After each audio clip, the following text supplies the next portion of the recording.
All financial support for this podcast comes from my patrons on patreon.com. If you'd like to join in with the patrons, please check out patreon.com/DarwinGrosse. That's DarwinGrosse. Now enjoy the podcast.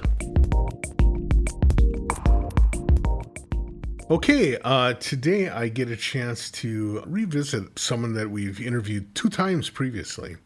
But this time it's a very special occasion, so I'm excited to get a chance to talk to him. His name's Mike Metlay, Dr. Mike Metlay, if you please. Dr. Mike. He has been involved in a project that's pretty exciting. Again, revisiting his long history of owning the written word. So with no more ado, let's say hi to Mike. Hey, Mike, how's it going? I'm doing fine, Dar. Thank you so much for asking me back after the fiasco that was the last 2 times. Well, it's funny because you actually represent some of the more insane attempts at this podcast. My favorite still was driving around with that recorder in the coffee cup holder of my truck. During the snowstorm, and it kept failing. It was so awesome. Instead of me trying to stumble my way through it, why don't I have you explain what this project is and how you were involved? For those of you who don't know, ever since it launched, I have been the editor-in-chief, finally got the official title and the name on the door, of the Danish publishing house Bjooks. Bjooks was founded about 5 years ago, 5-6 years ago, by Kim Bjorn, who has been on the show, I believe, at least once. Yep. Kim has a wonderful attitude toward the written word, because he's not only an author and a synth enthusiast, but he's a graphic designer. And his attitude toward printed word is that there's a certain level of graphic quality and graphic involvement that people tend to lose. And what he tries to do is to take ideas of electronic music aesthetics and education and bring them back to a platform that is visually appealing. So, people constantly ask, why aren't there PDF downloads? And a PDF download misses the point. When you buy a Bjooks title, it's a 10-inch by 10-inch square format book in a beautiful hardcover. It's got high quality paper, good quality photographs, nicely designed diagrams, and a very careful, innovative approach to teaching whatever the subject of the book is. And for the past 4 years, he has released 4 books, 3 on Kickstarter. One, he had actually gotten to the point where he could prepare it and not even announce it until it was ready to go. And those 4 books, for people who don't know, the first one is the book that I always wanted to write, and that I'm actually really happy to have edited because Kim wrote it better than I could. And his graphical approach to it made it a better book. This book was called Push, Turn, Move. And it was essentially a history of user interface design in electronic music. So why are synthesizers designed the way they are? Why do drum machines look the way they do? Why are people interested in alternative controllers? And like most of the Bjooks titles, it's full of interviews. It's got history, this beautiful breakdown of elements of the concept of user interface. And I'm all about the man-machine interface, always have been. You remember that first article I wrote on Usenet. Now it's 35 years ago, I think, something insane. So talking about user interface is always something that I've been very interested in. I think that the most fascinating part of synthesis, and I'll come back to this again and again throughout this interview, is the point where the human touches the machine. That means more to me than anything else in this industry. And I've been doing it for a while now, but that's really that's the hill I choose to die on, is the idea that these machines need to be welcoming. They need to connect with both the left and the right brain. So this book was recently re-released. It sold out of its first printing. It sold out of its 3rd or 4th printing in the first edition. And there's a 2nd edition out there now. We've updated some information. We've corrected a few of the errata that hadn't already been corrected. And we replaced one of the interviews. There was an alternative controller that never got off the ground. And we removed that and replaced it with an alternative controller that's actually came out of nowhere about 2 years ago and is doing very well. Anyway, buy the book. After that, and Kim wrote that. I wrote the timeline. which is, the history of user interface innovations in the back of the book. And as editor, one of the things I've had to get used to is the fact that I'm sort of the invisible hand behind the throne. Kim relies on me to make sure that his ideas come across clearly, because as eloquent as he is, English is his second language.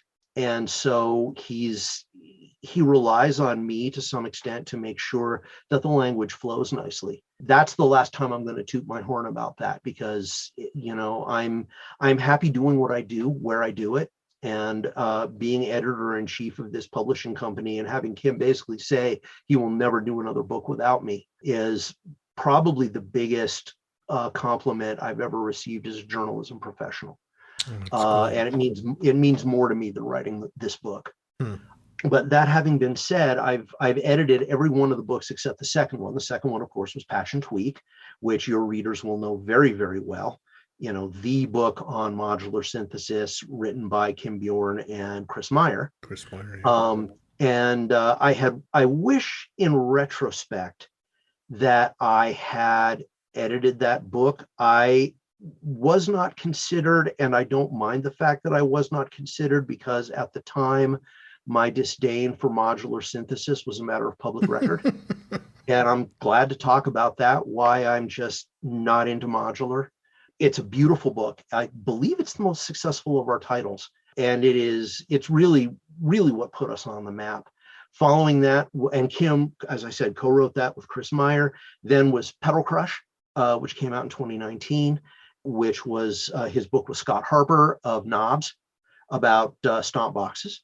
And then in 2020, of course, was Patch and Tweak with Moog, which Kim wrote with the cooperation of Moog Music and various writers contributing to that. All of these books have interviews with makers, players, modern voices, as well as traditional voices, and a lot of instructional material. So the person who's interested in these topics, whether it's Euro Rack or stomp boxes, or the 5 Moog semi-modulars at the time, they are educated, they're edified, they get a good view of history and context, which we can lose if we're not careful. And it all comes in this beautifully arranged package. And when Kim decided he wanted to do another book, he and I had a series of long talks about this. No book comes out of nowhere. Kim and I are constantly in contact. And in addition to whatever project we're working on at the moment, there are multiple projects where we're looking, will this work? Is this feasible? Okay, it looks like we've got some interest. How do we move forward? What's our production schedule look like? Thank God he's better organized than I am. I just sort of chaotically handle whatever task is put in front of me. But Kim has a very detailed production and printing schedule.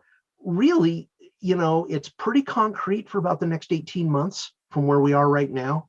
But we've got other ideas and projects that go out probably another 2-3 years beyond that.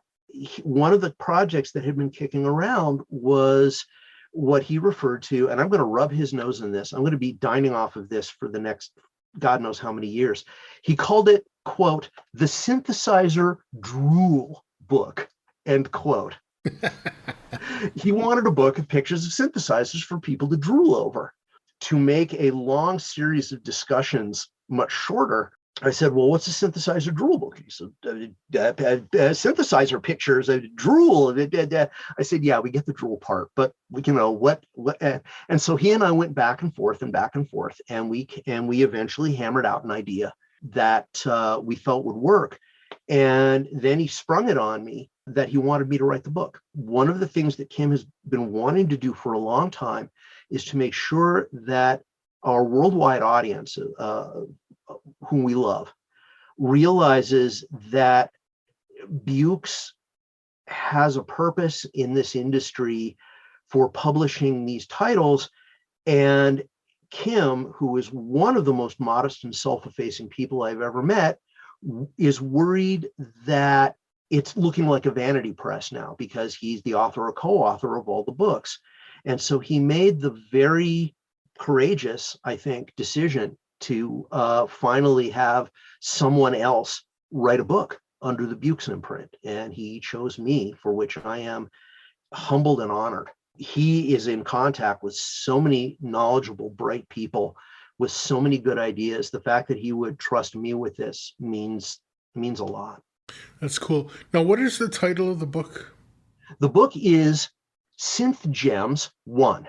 Okay. And one of the things we're already dealing with. I was going to say that implies a lot. And 2 is actually partly written, but we went back and forth about a lot of this stuff. And Kim deserves a big shout out because he was always my sanity check. He had a very good idea in his mind of what he thought the book should look like. And with that in mind, we were constantly going back and forth. We had all kinds of titles. One of the things that people don't realize is that the title and subtitle of the book that appear on the cover are probably the single thing that Kim worries about the most. And every single one of these books, I think, except Pedal Crush, went through at least a couple of possibilities, and future titles we argue about all the time. So we had a lot of possible titles, probably went through 30 of them. And Synth Gems, well, you know how it is, you record a scratch vocal with the band and then later you try to reproduce it in the ISO booth and you can't. Synth Gems was the first one I came up with, and we set it aside and then we came back to it. It was just like, yeah, Synth Gems. And the 1 got added pretty early on in the process when we realized that there was just no way we could pack everything we wanted to talk about into one book. Well, I think it's important too for people to understand that this book isn't like Peter Forst's old A to Z of analog synths book, where it was an attempt to be a compendium of everything out there. This takes a really different approach, right? It does. There is, I am proud to say, nothing like this book has ever been done. And the way I like to describe it is, if you've ever been to an art museum, let's say, I'll just use an example from our recent shared past. The Denver Art Museum has a traveling exhibition of a retrospective of the life of Claude Monet, right? So it's this enormous gallery full of watercolors and sketches and caricatures and landscapes and films of the guy painting, and this retrospective of the guy's life. And it doesn't have to be Monet. It could be Mondrian. It could be a discussion of industrial design in the 20th century, a look at Bauhaus furniture. Where did Jackson Pollock come from? The design of timekeeping devices during the 19th century in the attempt to make ocean navigation safer. But the idea is that you have one of these exhibits of these very rare, very precious things, and you get to walk through it and you look at these things, but then you leave. And on the way out, you go through the gift shop, and the gift shop has Monet tea towels and Monet greeting cards and Monet hot plates. But there's, at the center of any one of these, there is always a book, and that book is called an exhibition catalog. And the idea of an exhibition catalog is, it's very big, it's relatively expensive, it is not a paperback, and it contains museum quality photographs of everything in the exhibition, along with explanatory texts. So you get to leave the exhibit and you leave behind the water lilies, but you take home the essence of the water lilies in this book. And when you're sitting at home with a cup of coffee and you're reading, you get to revisit this exhibit in some sense, to sort of once again walk in front of these paintings and look at them.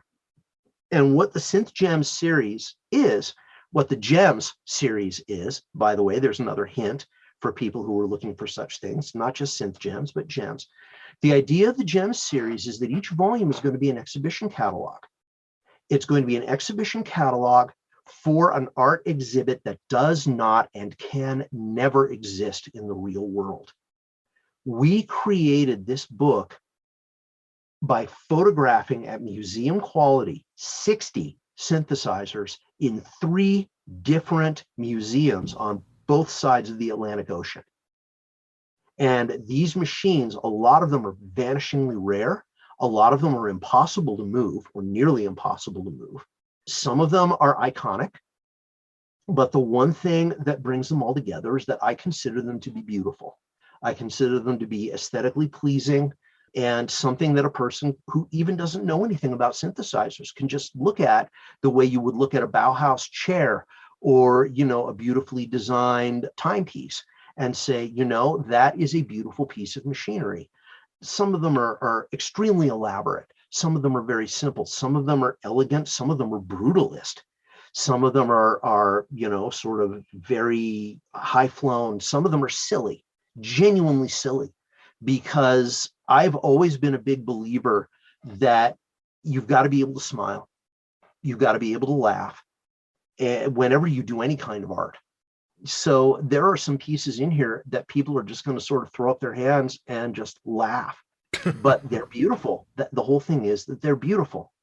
The idea of the whole book is that we are looking at the synthesizer not only as a creator of beauty, but as a thing of beauty itself. It is not just the means by which people create art, but it is art. And no one has ever just plain looked at the synthesizer as something beautiful before, which is funny because if you look back, you have a long history of people who practically fetishize these machines. They love talking about them. They love poking through the specs. They love arguing over which one's better. But if you actually go out and look at resources for people who want to look at these things, they're practically non-existent. Some of the most important of these machines, historically significant, popular, or rare and amazing, the only way you can find them is if somebody posted some blurry picture on a forum somewhere. Or if you happen to have a 30-year-old copy of a print magazine, either, gathering dust on a shelf or someone has scanned it and put it up on the web. It just amazed me once I got into this project to discover just how unique it really is. We always talk about people sitting and drooling at synthesizers, usually in their own collections or enviously at other people's collections. Nobody's ever tried to take good pictures of them. And to take a picture in detail, real loving detail, where you can read every label on every control, and with close-ups and descriptions and background. I've actually, if you've got specific questions, I have the only PDF of this book in existence. I have a high-res PDF that's what was sent to the press in Copenhagen because it was my job to go through it for the last time and do the white glove test. And so I look at this book daily. I don't have a copy yet. Soon, I hope. But and I look at it and I have finally allowed myself to be amazed because it's unique, it's unprecedented. And that's really kind of a kick. So this sounds like an amazing story, and I'm sure that pulling it off represents an amazing story. But the first and most obvious question is that you say you got 60 synths that you are diving into. Mm-hmm. As the writer, was it your decision which 60 there was, or how did you make the decisions about which ones to feature? That is a really good question, and I will give you hopefully an accurate answer that won't take up this entire piece. Because as I say in my preface, the hardest part of the process was deciding what was going to go in the book. Okay. Basically, Kim, on the one hand, he had a sort of an interest as the publisher in wanting to make sure that we hit a good audience and that we talked about things that people would be interested in. He had certain ideas of what he wanted in the book. But he, quite early on, handed over the reins to me and said, you're going to make the initial list. You're going to look at this. The one guideline we started on initially was the first museum that came forward, and this was the museum actually that we had based the original concept around, was SMEM, the museum in Freiburg in Switzerland, which is this enormous collection of instruments. And he went through the SMEM archive, which is not complete, and we jotted down some ideas, and I looked at it. And we probably went through 7 or 8 iterations just of the first list, which was over 100 synthesizers. We hadn't decided how big the book was going to be. We hadn't decided how many pictures we were going to take, and so on. And from there, we then negotiated which ones were most important for various reasons. I can say that I curated probably 90% of the book.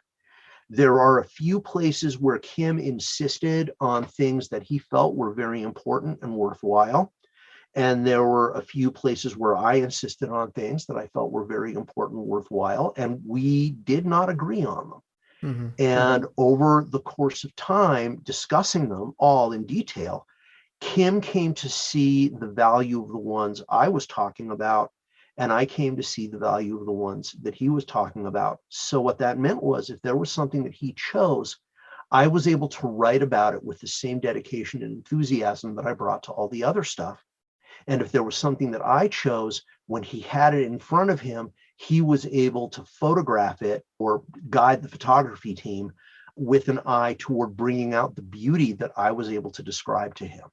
So there are places where he chose versus what I chose, but that doesn't mean compromise in the usual negative sense. Right. Well, one of the reasons I ask is because right off the bat, you said that one of the defining decision-making things was that this was looking for synthesizers that had in some way a compelling look. And so that implies, like, you know, based on the style or the understanding of the writer or the decision maker. Yeah, well, I curated the collection, mm-hmm. and nothing got into the book without my approval. So if people think that my aesthetic choices are wrong, they can publish their own book. Good point. Great point. You know, and the thing is, the people who assemble any art exhibition are the ones who make the decisions as to what travels and what doesn't. Of course. Now, in this case, we were also guided by the fact that places were left open in case during the photo shoots we ran across something amazing. One thing which we had to be very careful of is that each of these 3 museums has a slightly different aesthetic for curation. And what that meant was a museum may have an instrument, but it might not be photographable in the way we would have liked it to be.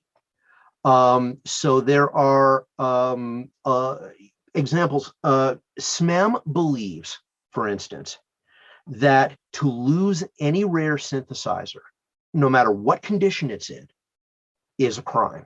Mm. So they have a very, very, very large collection, but a lot of their machines are very rare ones. And if their attitude is the only one we can get is broken or physically damaged or cosmetically damaged, we're going to have it in the collection anyway. But their archive is not completely updated to the point where we were able to research those reliably. So we were relying on photographs that Kim took during a brief tour last year. Then we just did the best we could when we got there. And the photography teams were amazing, absolutely amazing. The centerpiece of this book is the photography. And anybody who likes pictures of synthesizers, it's just a delight. It's so wonderful. That's so awesome. So you talk about the photography team being the stars. Well, first of all, before we get there, you said that there are 3 synth museums that were involved in this. Yes. So yes. There was SMEM one in Freiburg. The second one is also in Switzerland. It's about an hour and a half drive from Freiburg. It's called Synthorama. Martin Hollinger, it's in a little town called, a small city called Luderbach in Switzerland. This is a private collection. I don't know how many total items he has. I know that he has over 350 synthesizers. Oh, wow. This is a personal collection which he has open to the public. Every single machine is in immaculate condition. Every single machine works. Every single machine is hooked up. Every single machine has a place where you can plug in headphones. Oh, wow. Think about that and tremble. It's extraordinary. SMEM is building an interactive space that what they have is a rotating collection of a small number of synths from their archive, but with very few exceptions, everything in Synthorama is playable. And yeah, it's an amazing facility. And then, of course, the third one, which I think will probably be more familiar to listeners than the others, is MEAP, the Electronic Music Education and Preservation Project. I always want to get that right. That's it's in a space near Philadelphia, and it also has a very large collection, including some important historical rarities. And I have to give a shout out right now to the MEAP team for their photography. Kim was present in Switzerland with Peter Marr, who did the photographs at SMEM and Synthorama. Kim has experience doing this kind of photography before as a graphic designer. And because he was there and because he had a laptop running Photoshop, they were able to take pictures, look at them, determine what would work, what wouldn't, move things, re-angle things, relight things. So the process was time consuming, but it was very efficient. Right. But because of the pandemic, neither Kim nor I could get to Philadelphia to supervise the photograph sessions at MEAP. I have to say the people at MEAP, Drew Razon and his team they were endlessly patient because it took them a few iterations to get things to the point where we wanted them to be. And even though they photographed, I guess probably about 12 to 15 of the synthesizers, 20 to 25%, they probably put in 90% of the sweat when it came to getting things done, just because they couldn't get it perfect on the first shot because Kim wasn't there to guide them. Right. And the process there, it was heroic. Peter has this sort of a natural artistry. You know, he makes it look easy to get these gorgeous pictures, the lighting, the angles, the detail. It's a delight. And the guys at MEAP, especially once they got to see some early shots of Peter's, they really went a long way to try to get there. And the work they produced in the end was stellar. So obviously, words go along with the photos, and words sounds like was your business. Yep. I'm going to suggest to everybody that you just get this book because it's an important piece of work. But in preparation for getting the book, tell us a little bit about what it is that you wanted to highlight in each of these machines in order to make, again, to try and follow like the exhibition guide thing where, to me, at least in my experience, exhibition guides are great because not only do I take part of the experience home, but it gives me a chance to dive deeper than I was able to when I was at the location, right? Precisely. And that is exactly what we have in mind. One of the things that we guide ourselves with whenever we do a Bjooks title is we have sort of, and this is, if you've ever done public relations or marketing, you understand where they have a target user and they make up a name, they give him or her a nickname, and they describe what this person is like and what they look for, etc. And for this book, we had three people. We had the person who was our primary worry through the first four books, which is somebody who is reasonably knowledgeable, who comes to the book with some background, who has an enthusiasm to learn, but for whom English is not a first language. That's really, really important because when you write, you try to write in a comfortable tone, but if you slide into idioms or examples of things that only an American would understand, then you lose your reader. So all of these books have to strike a balance between a worldwide appeal and focus and a sort of lively text that doesn't feel dry. For this book, we added two other people. One of them was the art gallery visitor. The person who comes to the art gallery might not know anything about Mondrian or clocks, and he's almost certainly not going to know anything about synthesizers. So, as you say, as an exhibition catalog, this book is designed to bring this esoteric world that you and I, the fish doesn't know he's in water. And you and I have been living in this world for decades. Right. And it's this book forces me to stop and think about the person who looks at a synthesizer and goes, that's really pretty. I wonder what it does. And so the book begins with a 6-page introduction to the basics of synthesis. In 6 pages, we bring across the basic structural elements of the traditional synthesizer. And then we follow up on those terms with a fairly extensive glossary in the back of the book. It's written in a very introductory, collegial tone so that people are not scared away. And what that allows you to do is you can look at the pictures, you can read the accompanying texts. If there's something that eludes you, something that you're not sure about, you can go and brush up and then go right back to where you were. The third person that we are keeping in mind is the synth nerd, because a lot of the people who are going to be the existing audience for this book are synth nerds.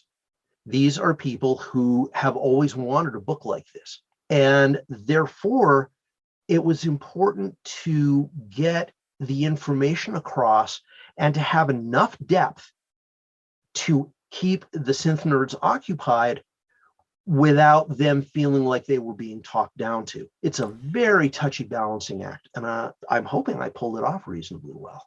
Now, it sounds like you and Kim work really closely together to bring this together. What is the... So let me address one thing where I think you're going, and if not, we'll circle back. I've talked about the fact that all 3 museums have a sort of a visual guided tour at the end. We also have other resources like other museums around the world that have at least some synthesizers in them, as well as resources like books, videos, YouTube channels, things that I looked at and vetted and determined were, good for a beginner or a more advanced person, and a list of ways for people to explore some of these sounds in software, just in case, you wanted to get your hands a little dirty. The center of the book is for each synthesizer. We have a discussion that goes around the photographs. We talk about the history, the origins, the motivations. We talk about the people involved. Sometimes we talk about the back and forth, the discussion where feasible. And then we talk about the legacy of the machine where feasible. For the more famous devices, it's relatively easy to list a bunch of people who have played them and a bunch of famous songs that have them. But when you're talking about a machine that maybe 20 were built, it's a little trickier. So the idea there is just that if you've never seen one of these machines before, you look at it and you go, oh, this is really neat. Let me learn about it. And if you're one of these synth geeks, you're going to see stuff in this book. I guarantee you're going to see stuff in this book that at first blush you will think is wrong. Because one of the things about this research process is my determination that Sturgeon's law and then some applies to information about synthesizers on the internet. Most of it is wrong, either innocently or out of an attempt for people to try to show that they were knowledgeable when they had no business trying to do so. And what you'll get is somebody will say something because they're making a guess. That comment will be taken out of context somewhere else. The somewhere else is maybe a little more authoritative. Before you know it, it's circulated around the internet. Right. It's in 15 different places, and everybody assumes it's gospel. And when you go all the way back to the primary sources, you discover that it was wrong. So what's one example? I'm sure the book is filled, but what is going to be one of those early examples that people are going to run into and say, that doesn't seem right? A really good example of a machine that people get really badly wrong is the Korg PS series, the PS 3100, 3200, 3300. We devote probably the most page space to those 3 synthesizers of anything in the book. Really? Yes. Wow. Not only did we get museum quality pictures of all three of them, including what may be the only color portrait of the entire family ever taken in history, but we were able to get way into the design of these instruments. And one of the things that people love to argue about is whether or not the PS series are really polyphonic synthesizers. Because they use divide down oscillators, the initial idea is always, well, that's not quote unquote real polyphony. Polyphony and what constitutes polyphony is a big source of argument in the world of people who study the history of electronic instruments. Sure is, yeah. For one reason or another, there are a fair number of machines on the list. We had, by the way, about 75 machines in mind when we went. And we did get photographs of some of the ones that aren't going to have to wait until volume 2. But of these machines, a fair number of them are divide down based machines to provide multiple notes without necessarily multiple articulation. And we talk about that actually in the book. In the introduction to the synthesizer, we have an entire page devoted to polyphony and what it means. Mm-hmm. The reason I'm bringing that up now is because the PS series, a fair number of people contest whether they're really polyphonic. And we go into the schematics. We go all the way to the guts of these instruments to get an answer to that question. And it's presented. And it's not presented as a ha, told you so. There's none of that in this book because it doesn't mean anything to the person visiting the art gallery. Right, of course. But this book, if all goes well, this book will be authoritative. This book will be a reference. This book will be something that someone will pull down off their shelf if they see an argument on the internet and they will say, Synth Gems 1 says this.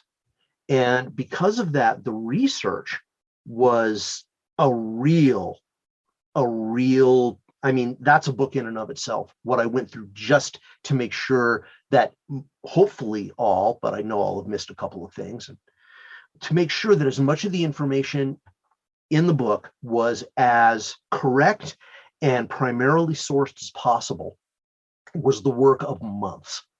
In some cases, we were able to actually communicate with the person who designed the synthesizer, a fair number of them.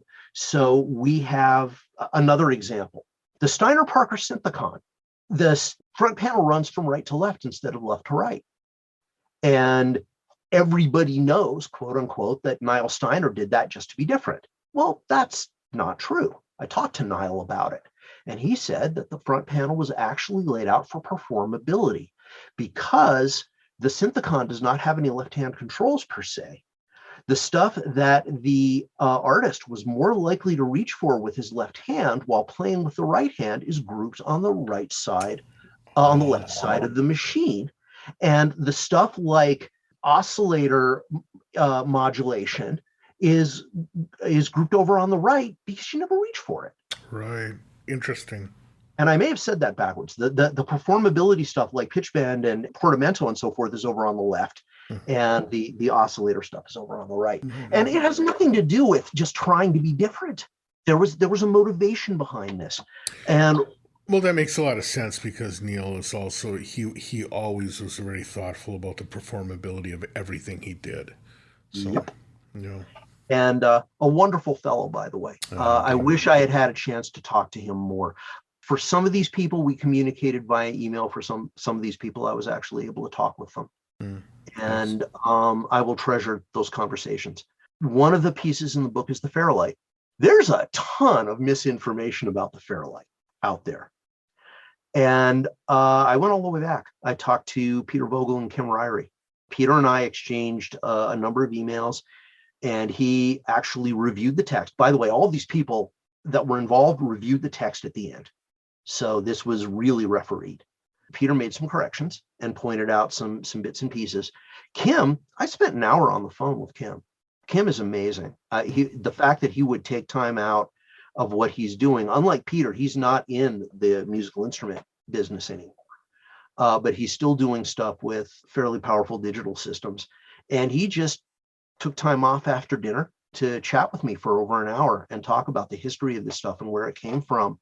And the fact that there are stories which are told about the Fairlight that even he didn't know. Huh.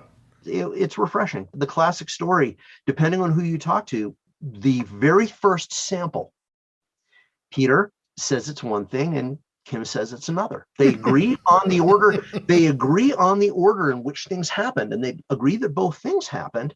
But as to which was considered the first sample is up for grabs, and we talk about that in the book. That's hilarious. That's amazing. So, man, already we've kind of like used up our time, but before I let you go, I would be remiss if I didn't ask for you to reveal some of your personal favorites. Maybe like, what was the favorite piece for you to just see in terms of the photography and stuff like that, as well as what was the machine that was most interesting to research? Okay. Well, in terms of visual appeal, which was also one of the most interesting ones to research, because there is so much legend and so little fact, was the Yamaha GX1. They have a working GX1 at MEAP that we were able to photograph for this book. We have color spreads, we have close-ups. There is photography of this machine that does not exist anywhere. And the fact is, the more you know about that machine, where it came from, the context in which it was launched, what it was designed for, and what it led to, you realize that this machine, it wasn't so much a precursor to great things as it was a moment. There was nothing like the GX1 before or since. Everybody talks about the CS80 and how, yeah, CS80 is basically a dumbed down GX1. Oh, no, it isn't. The GX1 is its own beast. It is an extraordinary instrument that, in my opinion, given modern industry trends and technology and economics, literally could not be built today. Literally could not be built. It's got functions that didn't show up in other synthesizers for years or decades because we needed microprocessors. So many things that we take for granted are microprocessor based. This thing is an 18-voice polyphonic synthesizer with programmability that doesn't have a single microcontroller chip in it, as far as I recall. And that's off the top of my head. I'd have to go back and look. My referee will hear this interview and probably smack me for it. It's discrete circuitry. It's cables in bundles that are as thick as your wrist. It's switches and designs that are aesthetically pleasing down to the tiniest detail. And it's all in this machine that weighs, if you add on the console, the seat, the pedals, and the speaker systems, the bespoke speaker systems designed for it, it's over a half a ton of machinery. And if you tilt it more than about 10 degrees, when you move it, you will destroy it because there's just too many delicate things plugged in ways where gravity is supposed to work in one direction. And so even moving one of these machines involves the most unbelievable acrobatics. And there's a rather special story to the one at MEAP. There are special stories to a lot of these. Very few synthesizers have folklore like the GX1. Yeah. And we recall some of the more famous stories. That's amazing. And so that sounds like that was a favorite, both of what you saw and the research behind it. Yep. One last question, again, a similar question. What is, of the things that are in the book, what represents sort of like the most, I'll use the word ridiculous, but maybe like, you know where I'm going. The thing that you just makes you shake your head. That would be telling. Oh But no. I will. Oh God, there are a few. There are a few in there where you're left scratching your head and going, oh, really?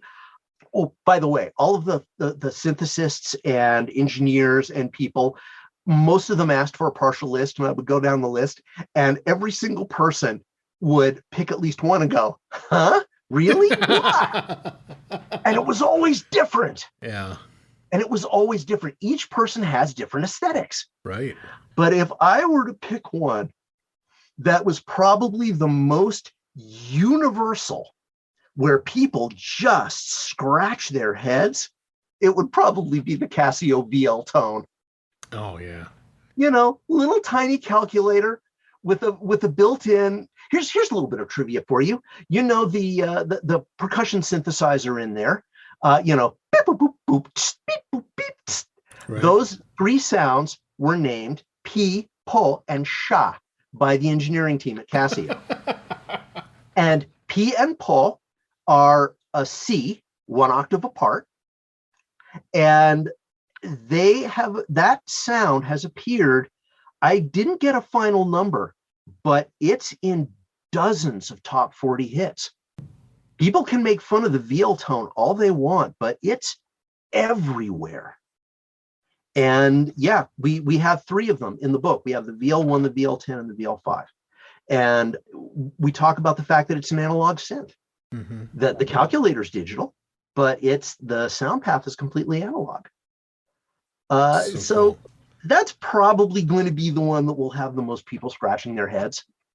But the GX1 is only one of many where I just had to shake my head in admiration. Yeah. There are machines in here that are just, the more you know about them, the more in awe you are of the people who created them.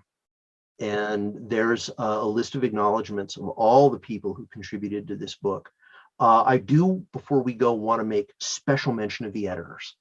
We had 4 people editing this book, technically 5 if you include Kim. Colin Russell is a young man who is now teaching at Berkeley. He is educator and an electronic musician.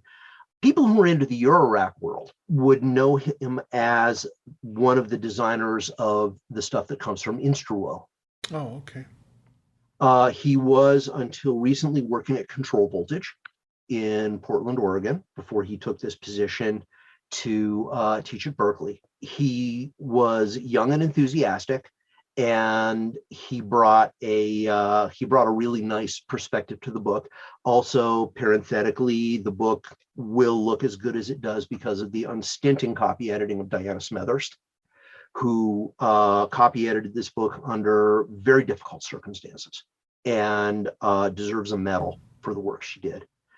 As I said, Kim did some, but then there were 3 other people, and I can't end this piece without talking about each one, if you'll give me the moment. Sure. First and foremost is Chris Meyer. There are a lot of people in this industry that I collegially respect as music technology journalists. There are a very few that I admire. Of the ones that I would consider mentors after my 30 odd years of doing this, maybe 3 come to mind, and Chris is the top of the list. He is an extraordinary gentleman who has incredible clarity of vision. And he held my feet to the fire through this entire process and is responsible, perhaps more than anyone else, for the level of excellence that's in this book. He deserves so much kudos. And if people are wondering why he's in the book, he's the guy who was on the design team that built at least one of them. He's got the track record. He's made his bones. Secondly, for a lot of the hands-on research for the machines that are extremely rare, where it's either extremely difficult or impossible to reach out to the people who design them, I relied greatly on Gordon Reed. Gordon lives in the UK. He has been writing for Sound on Sound magazine for decades. He is not a member of their editorial staff, but he has devoted his life to a detailed engineering level understanding of probably hundreds of synthesizers. He was very gracious with his time and his patience, and he was always able to correct me under circumstances where I was working with something that was rare and didn't always have good information at hand, but he was able to put his hands on the machine, talk about what was under the hood. And the most obvious one there is the Yamaha GX1. He's one of the two people I know, private citizens, who own one in working order and have one in their house. You're not going to get any better than that in terms of someone telling you about how something works. Right. It's there. And last but not least, because this is an educational book and because clarity of pedagogy is important, I worked very closely with Mark Doty. Mm. Mark is well known for his YouTube channel, Automatic Gainsay. He's also well known, usually with amusement, as somebody who fights over the definition of polyphony. He also happens to have more clarity of thought when it comes to what goes into the theory behind these machines than pretty much anybody I know. We would argue a lot of the concepts that were being brought across in this book, how he explained things in the glossary, how the synthesizer introduction was organized. He got into the weeds on fact checking on some of the instruments. We had other people who would pop in. Paul Nagel is another name I should mention. But Mark, he probably still disagrees with me on stuff. And he's one of the few people in this industry who's as opinionated and as loud as I am. And our discussions were epic. At least at one point, my family actually came downstairs to make sure that I wasn't having an aneurysm during one of our more spirited discussions. But it all resulted in a level of clarity that I could only dream of. And, it takes a village. Kim for the oversight, Peter Marr and the people at EMIAP for the photographs, Drew Raison and Martin Hollinger and the folks at SMEM, Natasha Bondo Bjorn, Kim's daughter, who did a lot of the graphic underlay and some of the overall framing of the book, Diana, and all the editors. Without them, this book would be not a tenth of the work of art that I'm really hoping people find it. So what is the availability of the book? If all has gone well as of when this piece is aired, the book will already be available for order from resellers like Thomann in Europe, and it will be about 3 weeks away from being available in the United States. I do not know if pre-orders will be happening at that time. The book will be available at Bjooks.com. We encourage people, however, to patronize our resellers where feasible. Well, Mike, I want to thank you so much for taking the time, filling in some of the curiousness I have about the book. I'm such a fan of the Bjooks stuff, and I actually was honored to be invited to be in that the first book. I still need to pick up some of the other ones, but it's okay. It's an expensive habit. It is, no doubt. Books. Oh, they are. They're amazing. They're made with an eye toward quality. But thank you very much for having me on. It's always a pleasure. For those of you who haven't listened, Darwin and I have been friends for 30 years, and he puts up with a great deal from me that he doesn't put up with from other people, and I'm grateful for that as well. I'm going to leave people with one last thing. The very first sentence of my preface, which is also, I wanted it originally on the frontispiece of the book, even before the foreword by Vince Clarke. Woohoo! Vince actually took time out to write a really nice foreword, and people know him from Erasure, and is one of the founders of Depeche Mode, but he's also a real synth enthusiast. He's a collector, and he really understands the theory behind a lot of these things. So it was great to have him. But even before that, I wanted to have on the frontispiece one sentence, And we weren't able to do it, but I was able to get into the preface. And this is something I'm going to keep coming back to again and again. This is a book about beauty. Awesome. Well, thank you. Thank you so much for your time. I really do appreciate it. And have a great day. Very happy. All right. Thanks so much, man. Bye now.